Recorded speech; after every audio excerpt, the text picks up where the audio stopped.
Loué soit le Christ pour cette nouvelle audio. Alors nous voulons parler de la dot. La dot selon les Écritures. Alors c'est un sujet qui est très sensible dans le milieu chrétien, spécifiquement dans le milieu africain, où la dot est exigée pour les mariages. Alors nous voulons parler, bien-aimé dans le Seigneur, de la dot selon les Écritures. Et j'aimerais que nous puissions être bibliques. J'aimerais que dans un premier temps, nous puissions, analyser les Écritures, voir ce que la Bible dit et ce que nous faisons aujourd'hui dans nos familles. Le but de cette audio est, dans un premier temps, réellement de nous éclairer, de nous instruire sur la dot, selon les Écritures, à quel moment la dot a été mentionnée, quelle est la première mention de la dot et comment est-ce qu'elle est intervenue dans l'Écriture. Nous allons le voir par la suite. Et surtout, j'aimerais m'adresser ici aux parents chrétiens qui vont marier leurs enfants afin qu'ils puissent être enseignés et éclairés sur la parole de Dieu. Alors, je le dis d'avance, le but de cette audio n'est pas d'aller à l'encontre de l'autorité du père parce que c'est le père qui marie sa fille. Donc, c'est lui qui exige les conditions au futur mari de sa fille pour que le mariage justement soit acté, soit validé, parce que la parole nous dit dans 1 Corinthiens 7, le verset 36, que c'est le père qui marie sa fille.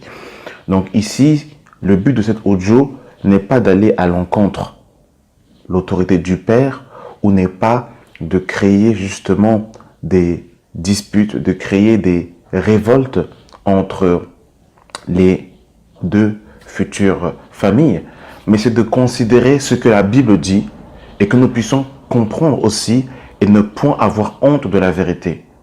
Parce que Paul dira que nous n'avons pas de puissance contre la vérité, nous n'en avons que pour la vérité. Avant de prendre le sujet de la dot, nous voulons dans un premier temps prendre l'Écriture. Alors, nous sommes dans Matthieu, chapitre 15. Matthieu 15.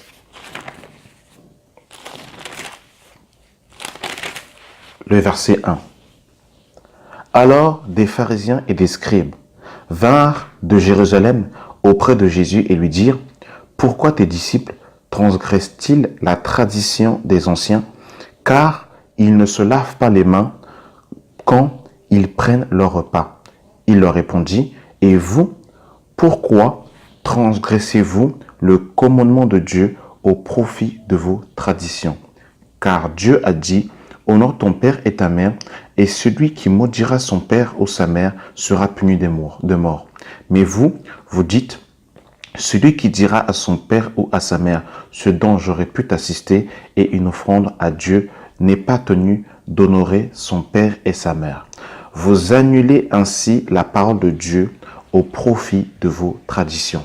Vous annulez ainsi la parole de Dieu au profit de vos traditions. La question que j'aimerais nous poser, nous en tant que chrétiens, qui sommes passés de la mort à la vie, qui sommes nés de nouveau, qui sommes assis dans les lieux célestes en Jésus-Christ, sommes-nous toujours attachés à nos coutumes? Nos coutumes, nos traditions, sont-elles notre mode de vie? Est-ce que ce sont les coutumes et les traditions qui nous donnent justement la manière de nous conduire en tant que chrétiens, ou est-ce que ce sont les Écritures seules? Parce que nous ne devons pas faire de mélange, bien-aimés dans le Seigneur, nous qui sommes enfants de Dieu, nous qui sommes passés de la mort à la vie. Nous ne devons pas, bien-aimés dans le Seigneur, ici, utiliser nos coutumes et nos traditions et les mettre au-dessus de la parole de Dieu. Il ne faut pas qu'il en soit ainsi. Il faut réellement qu'en tant que chrétiens, nous puissions réellement être conscients de ces choses. Parce que par moments, on se dit chrétien, né de nouveau, passé par la nouvelle naissance, mais on est plus strict et on est à la virgule près de ce que les coutumes et les traditions disent et non de ce que l'Écriture nous dit. Paul nous dira dans Romains, chapitre 12, le verset 2. « Ne vous conformez pas au siècle présent, mais soyez transformés par le renouvellement de l'intelligence. » Ne vous conformez pas au siècle présent, mais soyez transformés par le renouvellement de l'intelligence. Parce que selon le siècle présent, les dots aujourd'hui sont devenus un moyen, je vous dis la vérité, pas tous, parce qu'on ne peut pas dire que toutes les familles pratiquent ce genre de pratique, mais pour beaucoup, aujourd'hui, la dot, c'est un moyen de s'enrichir. C'est un moyen de cupidité, c'est un moyen justement de prendre de l'argent. Et il n'y a même pas conscience que certains frères, eh bien, viennent à peine de sortir du banc de l'école, qu'ils essaient justement d'avoir en fait un travail et une situation fixe. Et ils veulent faire la volonté de Dieu, ils veulent se marier. Mais il y a des dots qui sont en fait demandées à des prix totalement dérisoires, où on va exiger à l'enfant des choses complètement folles, où finalement, ses sœurs en Christ, ses filles sont véritablement vendues. Où après, on va discuter sur le prix de la dot, comme si on était dans un marché, comme si en fait, on vendait en fait du poisson. Et c'est terrible. Et il faut dénoncer ces choses dans le Seigneur parce que il y a de l'abus. Il y a de l'abus. C'est devenu en fait un marché aujourd'hui, nos dots aujourd'hui. Et il ne faut pas que les parents chrétiens, eh bien, fassent en fait les choses que les gens de ce monde font. Il faut que les chrétiens, ceux qui sont nés de nouveau, soient réellement en fait éclairés sur ces réalités de la parole de Dieu, afin de ne pas justement pratiquer justement ces choses où, eh bien, c'est la cupidité qui est pour mobile. C'est la cupidité qui est pour mobile. Et il n'y a même plus justement cette réjouissance du mariage selon Dieu. Mais c'est la cupidité justement qui est donnée pour mobile. Et c'est terrible de voir des choses comme ça. Et j'aimerais nous lire un autre passage dans Jérémie, que Dieu sauve son peuple. Parce que c'est terrible de voir des choses comme ça. Jérémie 10, le verset 1. « Écoute les paroles de l'Éternel, vous adresse, maison d'Israël. Ainsi parle l'Éternel, n'imitez pas les voix des nations et ne craignez point les signes du ciel parce que les nations les craignent.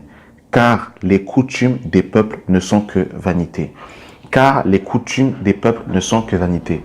Celui qui est né de nouveau, celui qui est passé de la mort à la vie, ne doit pas être attaché à ses coutumes, attaché à ses traditions, au point de transgresser, d'annihiler la parole de Dieu. Alors je ne dis pas que tout ce qui est dans la coutume est à rejeter. Ce n'est pas ce que je suis en train de dire. Comprenez le langage, bien aimé dans le Seigneur. Mais l'enfant de Dieu ne marche pas selon ses coutumes, selon ses traditions, selon en fait le siècle présent dans lequel il est. Mais il marche selon la parole de Dieu. La Bible nous dit, dans le psaume 119, le verset 115, 105, « Ta parole est une lampe à mes pieds, une lumière sur mon sentier. » C'est la parole qui est notre guide. C'est la parole de Dieu qui nous donne justement la marche à suivre. Alors nous voulons parler de la dot, donc là c'était juste l'introduction. J'ai voulu nous parler des traditions, des coutumes, de l'environnement dans lequel nous sommes et du siècle présent qui sont malheureusement, des fois pour beaucoup de chrétiens, un mode de vie. Ce sont les coutumes, les traditions, le siècle présent qui donnent aux enfants de Dieu comment se conduire, comment marcher. Et il ne faut pas qu'il en soit ainsi. Alors nous voulons parler du mariage, de la dot. Dans la première fois, bien aimé dans le Seigneur, que la dot est apparue dans la Bible, parce qu'il faut comprendre ces choses, bien aimé dans le Seigneur. La première fois, la première mention de la dot dans la Bible est apparue dans Genèse chapitre 34. Et pour votre information, qu'est-ce que dot veut dire? Dot veut dire prix d'achat d'une épouse. Prix d'achat d'une épouse. Voilà ce que la dot veut dire. En hébreu, ça se dit mohar, M-O-H-A-R, qui veut dire prix d'argent d'une épouse. Prix d'argent d'une épouse. Donc nous allons lire dans Genèse chapitre 34, comment est-ce que la dot a été justement, à quel moment la dot est intervenue. Donc nous sommes dans Genèse chapitre 34, le verset 1. Dina, la fille que Léa avait enfantée à Jacob, sortit pour voir les filles du pays. Elle fut aperçue de Shissem, fils de Hamor, prince du pays. Il enleva, coucha avec elle et la déshonora. Son cœur s'attacha à Dina, fille de Jacob. Il aima la jeune fille et sut parler à son cœur. Et Sichem dit à Hamor, son père, donne-moi cette jeune fille pour femme. Jacob apprit qu'il avait déshonoré Dina, sa fille. Et comme ses fils étaient au champ avec son troupeau, Jacob garda le silence jusqu'à leur retour. Hamor, père de Shissem, se rendit auprès de Jacob pour lui parler. Et leur fils de Jacob revenait des champs. Lorsqu'il apprit la chose, ces hommes furent irrités et se mirent dans une grande colère parce que Sichem avait commis une infamie en Israël en couchant avec la fille de Jacob, ce qui n'aurait pas dû se faire. Hamor leur adressa ainsi la parole. Le cœur de Sichem, mon fils, s'est attaché à votre fille. Donnez-la lui pour femme et je vous prie, allez avec nous. Nous vous donnerons vos filles et vous prendrez pour les nôtres. Vous habiterez avec nous et le pays sera à votre disposition. Restez pour y trafiquer et y acquérir des propriétés. Verset 11. Shissem dit au père et aux frères de Dina que je trouve grâce à vos yeux et je donnerai ce que vous me direz. Exigez de moi une forte dot et beaucoup de présents et je donnerai ce que vous me direz, mais accordez pour femme la jeune fille. Donc on voit ici, bien aimé dans le Seigneur, que quand on comprend le contexte, la première fois que la dot va être citée dans les Écritures, c'est dans Genèse chapitre 34, à partir du verset 12. Et qu'est-ce qui va se passer en fait ici? C'est que Dina, la fille de Jacob, va aller justement, donc elle va sortir voir les filles du pays. Et on nous dit ici, bien aimé dans le Seigneur, que Sichem va voir Dina et il va littéralement coucher avec elle. Il va coucher avec elle, bien aimé dans le Seigneur. Et en couchant avec elle, il va la déshonorer. Et la Bible nous dit que son cœur va s'attacher à Dina et il va commencer à parler à son cœur. Et Hamor, donc le père de Sichem, va aller voir justement Jacob et ses frères.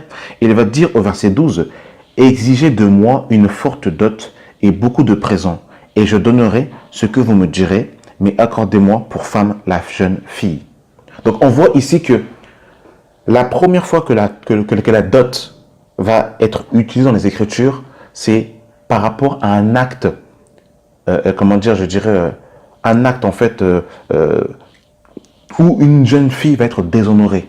C'est-à-dire ici, Dina va être déshonorée par Sichem qui va la faire violence, qui va la violer, qui va coucher avec elle.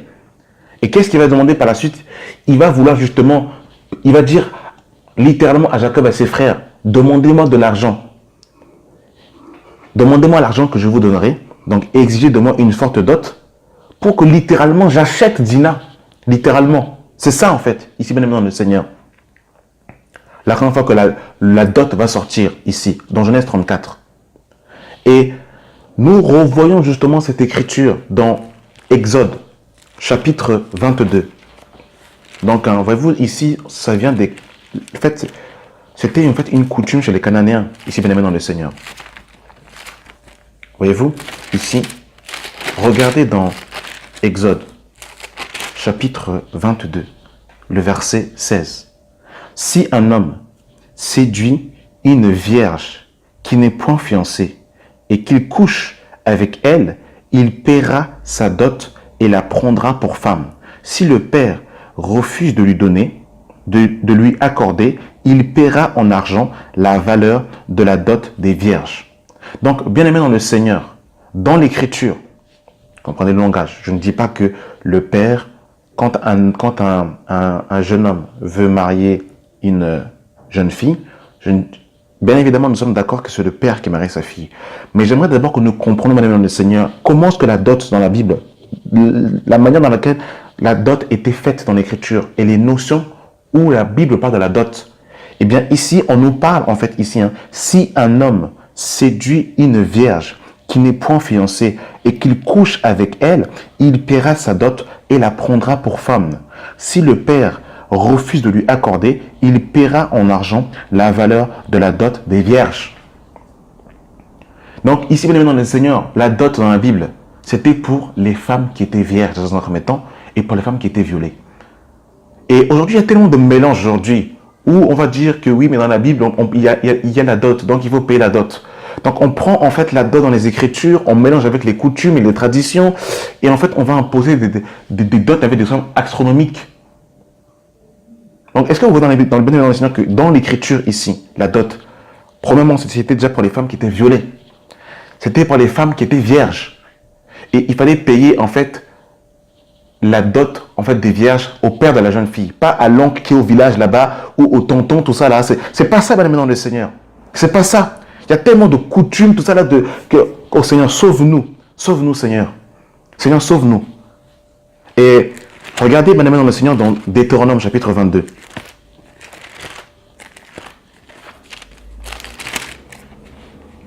Deutéronome 22, le verset 28. Si un homme rencontre une jeune fille vierge non fiancée, lui fit violence et couche avec elle et qu'on vienne à les surprendre, l'homme qui aura couché avec elle donnera au père de la jeune fille 50 cycles d'argent. Et parce qu'il l'a déshonorée, il la prendra pour femme et ne pourra pas la renvoyer tant qu'il vivra. Donc, en Israël, si un homme couchait avec une vierge, il devait payer 50 pièces d'argent, 50 cycles d'argent qu'il devait payer au père de la jeune fille, et il devait prendre la femme, cette fille, jusqu'à ce qu'il meure. Il devait la prendre pour femme jusqu'à ce que la mort les sépare. Donc voilà, bien aimé dans le Seigneur, comment la dot se pratiquait et comment est-ce que nous voyons dans l'Écriture. Donc, la première notion, donc je répète, dot en hébreu se dit mohar, M-O-H-A-R, qui veut dire prix d'argent d'une épouse. Prix d'argent d'une épouse. Et nous avons vu dans Genèse 34 que Sichem a couché avec Dina et que Hamor par la suite va parler à Jacob et à ses fils en leur disant « Exigez de moi une très forte dot, mais donnez-moi la jeune fille pour femme. » Donc voilà, bien aimé dans le Seigneur. Donc Dina était vierge et Dina a été violée par un homme. Et c'est à ce moment-là dans les Écritures où nous voyons en fait la notion de la dot.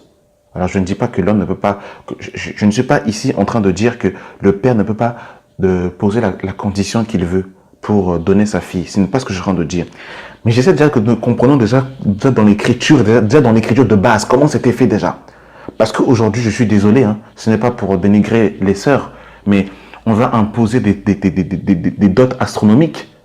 Ici, c'était 50 cycles d'argent pour une femme qui était violée. Qui était violée. Aujourd'hui, les sœurs, malheureusement, la plupart sortent du monde. Elles ont connu des hommes dans le monde. Le Seigneur, bien évidemment, par son sang, les a pardonnés, les a justifiés.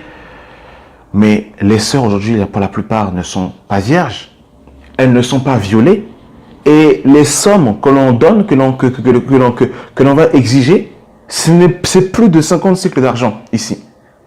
Alors, bien aimé dans le Seigneur, quand même, en tant que chrétien, en tant qu'enfant de Dieu, quand même, il faut que nous puissions revenir à la parole de Dieu, quand même. Parce que, réellement, nous voyons des choses complètement extraordinaires aujourd'hui. Et ici, pour vous montrer à quel point nous sommes dans des temps, en fait, fâcheux, où aujourd'hui, les parents, aujourd'hui, prennent la dot comme un moyen réellement, en fait, de s'enrichir. J'ai devant moi ici, en fait, une dot. Donc, je vais vous la lire ici. Donc, est-ce que vous pouvez vous en rendre compte aussi aujourd'hui que normalement, les parents chrétiens doivent aider leurs enfants à entrer dans le mariage. C'est-à-dire que les parents, et nous allons le voir par la suite, que Abraham, eh bien, ce n'est pas les parents de Rebecca n'ont pas demandé de dot, mais c'est Abraham lui-même qui a donné des présents à son serviteur, et le serviteur d'Abraham a donné des présents aux frères de Rebecca, à Rebecca et à la mère de Rebecca. Mais le père de Rebecca n'a pas demandé une dot pour Rebecca. Il n'a pas imposé justement, à Abraham de l'argent quelconque. Et on voit que dans la Bible, les personnes qui vont exagérer avec leurs enfants, c'est des personnes qui, par exemple, on voit l'exemple avec Saül. Saül qui va dire que voilà, celui qui va tuer Goliath, je lui donnerai ma fille. Et il va demander à David, sans prépuce. Mais c'était malicieux. Quand Saül va dire cela, c'est parce que Saül voulait que les Philistins mettent la main sur David pour pouvoir tuer David. Et en plus, le pire, c'est que par la suite, il ne va même pas donner sa première fille. Mais il va donner la seconde, Milka, à David. Et on le voit encore aussi avec Laban. Laban qui va tromper littéralement Jacob, quand il va dire à Jacob, travaille pour moi 7 ans. Parce que Jacob aimait justement Rachel. Et qu'est-ce qui va se passer? Eh bien, quand Jacob va travailler 7 ans, eh bien, Laban va dans un premier temps lui donner Léa. Et Jacob va dire, mais pourquoi m'as-tu trompé? Et par la suite, il va lui donner Rachel et il va lui demander de travailler 7 ans de plus. Donc on voit en fait que leur cœur n'était pas droit. Leur cœur était usurpé. Mais on voit Abraham, notre père dans la foi, qui avait la crainte de Dieu. Lui, il va donner des présents pour justement son fils Isaac. Et la Bible nous dit, on le verra par la suite, que ce n'est pas aux enfants d'amasser pour leurs parents, mais c'est aux parents d'amasser pour leurs enfants. Donc on voit que c'est le monde à l'envers, bien aimé dans le Seigneur. C'est vraiment le monde à l'envers. C'est vraiment le monde à l'envers. Et regardez ici, j'ai sous mes yeux une dot qui m'a été envoyée. Quand j'ai vu cela, je me suis dit, mais nous sommes où? Ça, c'est le mariage ou c'est du commerce? C'est-à-dire, en fait, aujourd'hui, les enfants sont commercialisés. Où, en fait, on demande en fait, des sommes astronomiques. Et en fait, la valeur même du mariage a disparu aujourd'hui. C'est-à-dire qu'aujourd'hui, les parents, tellement ils sont avares, tellement ils sont cupides, tellement ils aiment l'argent, là, ils n'ont même pas de discernement pour discerner, pour savoir si la personne qui va marier leur fille, si en fait c'est un homme qui est droit, un homme qui est juste, un homme qui a des valeurs. Aujourd'hui, c'est terrible, c'est parce qu'en fait, aujourd'hui, l'argent a tellement avilé les gens. C'est pour ça que malheureusement, c'est dans nos pays africains, ça n'avance pas aussi. Laissez-moi aussi parler clairement aussi. Trop de cupidité aussi là, trop de cupidité, trop l'amour de l'argent. C'est terrible tout ça là. C'est pour ça que nos pays, malheureusement, n'avancent pas. C'est terrible, toutes ces choses-là. Trop de cupidité. Les parents sont tellement, en fait, attachés. Quand je dis les parents, comprenez mon langage. Je ne suis pas en train de mettre tous les parents dans le même sac. Je ne suis pas en train de mettre tous les chrétiens dans le même sac. Je ne fais pas une vérité générale. Mais quand même, c'est une grande majorité, malheureusement, que nous voyons aujourd'hui. Alors, quand j'ai reçu cette liste-là, je me suis dit, mais ça tombe bien parce que je voulais aussi dénoncer aussi un peu les œuvres imprécieuses des ténèbres. Alors, regardez, bien aimé dans le Seigneur. Donc, c'est une dot congolaise. Donc, on nous dit dot de famille. Donc, ils ont mis la date. Donc, 3 mars 2018. À discuter un peu, entre parenthèses. Papa, souliers, 350 €. Cravate, 80 €. Veste, 700 €. Chaussettes, 50 €. Maman, 2 pièces wax. Donc le wax, en fait, ce sont des tissus africains que les femmes africaines portent. 250 € fois 2 égale 500 €. Paire de souliers, 120 €. Sac à main, 100 €. Perruque, 100 €. Mais quand même, bien aimé dans le Seigneur, là, quand même, on est où là? Nous sommes où? C'est ça le mariage? Est-ce que c'est ça le mariage? Tellement il n'y a plus de discernement aujourd'hui, il suffit qu'un homme ait de l'argent, son cœur soit tortueux, voilà comment il peut en fait séduire et berner toute une belle famille. Parce qu'aujourd'hui, les parents, ce qu'ils veulent, tout simplement, en fait, c'est que leur compte en banque soit rempli. Ils veulent tellement en fait remplir justement en fait leurs coutumes qu'ils perdent le discernement. Ils ne vont même pas consulter Dieu, ils ne vont même pas apprendre à connaître la personne pour voir si la personne va justement aimer leur fille, si ça va bien, il va bien s'en occuper, s'il va respecter leur fille, mais tellement qu'ils veulent en fait s'enrichir, tellement qu'ils sont cupides. Voilà comment est-ce que beaucoup de femmes rentrent dans ces couples-là et des femmes sont trompées, d'autres sont frappées, d'autres sont se font injurier par leur mari parce que ces hommes n'ont pas la crainte de Dieu. Voilà. Concerne coutume, 4 gros bassins, donc 20 € x 4, 80 €. 3 grosses casseroles, 3 x 60, 180 €. 6 chèvres, 130 € x 6, 780 €. Couvercle, 100 €. Misanga, 300 €. 10 chiens, qu'est-ce qu'ils vont faire avec ça? Mais en fait, c'est de la sorcellerie. C'est de la sorcellerie. 10 chiens. Oh Seigneur, sauve-nous. 150 x 10, 1500 €. Études, oh, ça c'est le propos, c'est la Garonne. Quand j'ai vu ça là, je me suis dit, mais vraiment, mais nous sommes dans quel je n'arrive même pas à qualifier. Études, primaire. Mais heureusement que l'enfant quand même a été scolarisé en France. C'est terrible ça quand même. Primaire, 150 €. Seconde, 200 €. Gradué, 400 €. Licence, 800 €. Écoutez, attention, alors ça c'est le pompon. Virginité, 500 €. Et ça, c'est pas une blague, hein, c'est une vraie dot, mon ami dans le Seigneur, que des parents ont exigé à un jeune homme. Alors vous comprenez aussi, je ne suis pas en train d'encourager, hein, mais vous comprenez aussi pourquoi est-ce que des jeunes hommes qui n'ont pas la crainte de Dieu, qui ne sont pas convertis, quand ils voient ces dots-là, bah, malheureusement, bah, ils fuient aussi malheureusement. Ils fuient et puis la fille aussi reste seule. Et puis ils sont malins aussi, parce que la liste de la dot, ils ne vous la donnent pas quand vous venez demander la main de la fille. C'est après que les fiançailles soient faites. Quand les fiançailles sont faites, c'est après qu'on vous donne la liste de la dot. Donc vous êtes déjà fiancé, donc là vous êtes un peu comme au pied du mur. Et c'est à ce moment où vous avez la liste de la dot. Virginité, 500 €. Langue parlée, langue traditionnelle, 100 €. Lingala, 100 €. Swahili, 100 €. Kikongo, 100 €. Tiluba, 100 €. Français, 100 €. Anglais, 100 €. Donc, total, 7790 €. Bien-aimé dans le Seigneur. Attendez une seule seconde. Vraiment, est-ce que ça, là, vraiment, si on est chrétien, enfant de Dieu, donc ils ont dit hein, à peu près 8500 € cash SVP, s'il vous plaît, avec 5 points d'exclamation. Bien aimé, quand même, une petite seconde là, quand même, bien aimé dans le Seigneur, là, vraiment. Chrétien, est-ce que des parents chrétiens peuvent imposer, en fait, un montant comme ça pour marier leur fille? Ça, c'est de la vente. Ça, c'est de la sorcellerie, bien aimé dans le Seigneur. En tant que chrétien, ça comme ça, et de dire que c'est la dot. Alors qu'on a vu que dans la Bible, hein, c'était pour les femmes violées. 50 cycles d'argent. Des 8500 €. Quand même. Bien aimé dans le Seigneur. Quand même. Et c'est pour ça aussi que malheureusement aussi, avec ce genre en fait, de choses aussi, bah, il y a des jeunes filles qui sont dans l'obligation d'aider leur futur à payer la dot parce qu'ils n'ont pas les moyens. Mais ça, tout ça, c'est terrible, bien aimé dans le Seigneur. C'est terrible. Et c'est pour ça que malheureusement, des fois, il y a beaucoup d'impudicité aussi. Parce qu'il y en a qui veulent vraiment se marier, mais on leur impose des sommes astronomiques. Ils sont en train de brûler et n'ont pas les moyens pour payer.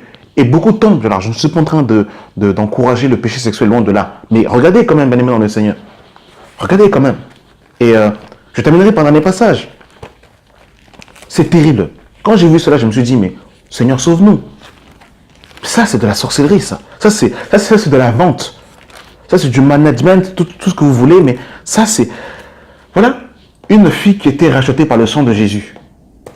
Une fille qui était rachetée gratuitement par le sang de Jésus, eh bien, va être rachetée. Et on va, parce qu'à un moment donné, les deux familles s'assoient pour pouvoir discuter le prix. Alors, est-ce qu'une fille du Seigneur, rachetée par le sang de Jésus, est-ce qu'elle vaut, honnêtement, est-ce qu'elle a un prix? La Bible nous dit que notre vie n'a pas de prix, que nous avons été rachetés par le sang de Christ. Donc, d'autres prix d'argent d'une épouse. Alors, est-ce qu'une fille vaut 2000 €, 300 €? Et on va commencer à discuter sur le prix.